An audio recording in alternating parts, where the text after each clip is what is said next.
वऱ्हाडी बोली भाषेत एक वाक्प्रचार आहे, माजली गण शेवड्या मागते. याचा अर्थ होते माज करणे किंवा माजलेपणा येणे.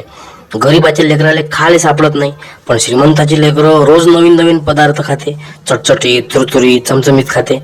श्रीमंताचे कुत्रे बी मस्त रंगारंगाचं खाते. मग त्याची बरोबरी करासाठी आपले काही सामान्य बुट्टे श्रीमंतासारखं वागायला पाहिजे.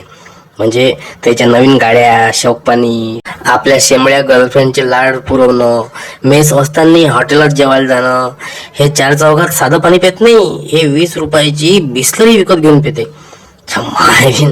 परफ्यूम चांगलं लावते, चांगले फोन घेते, गरज नसताना आगाऊ खर्च करते. चवीचं खाते, पिझ्झा, बर्गर, अजून काय काय नाही खात. 1760 अशा गोष्टी आहे, त्याच्या आपल्याला नावही माहित नाही. इकडे बापाचा कमळ मोडते, तो तिकडे अभ्यास नाही करत, पण अशी मिजाईच चोचते. त्याले म्हणते माजली गांड शेवळ्या मागते. आपल्या अवकातच्या बाहेरच्या गोष्टी केल्या का विदर्भातला कोणी माणूस सहज बोलून जाते, जोदन बे माजली गांड शेवळ्या मागते, माजलं तर मोठं, म्हणजे असं. तर ह्या एकदम वाक्प्रचार कॉमन आहे. तुमच्या अवतीभोवती जर ह्या वाक्प्रचार कोणी वापरत असन तर त्याला नक्की पाठवा, नाही तर मग ज्याची गाण वाजली असेल त्याला पाठवा.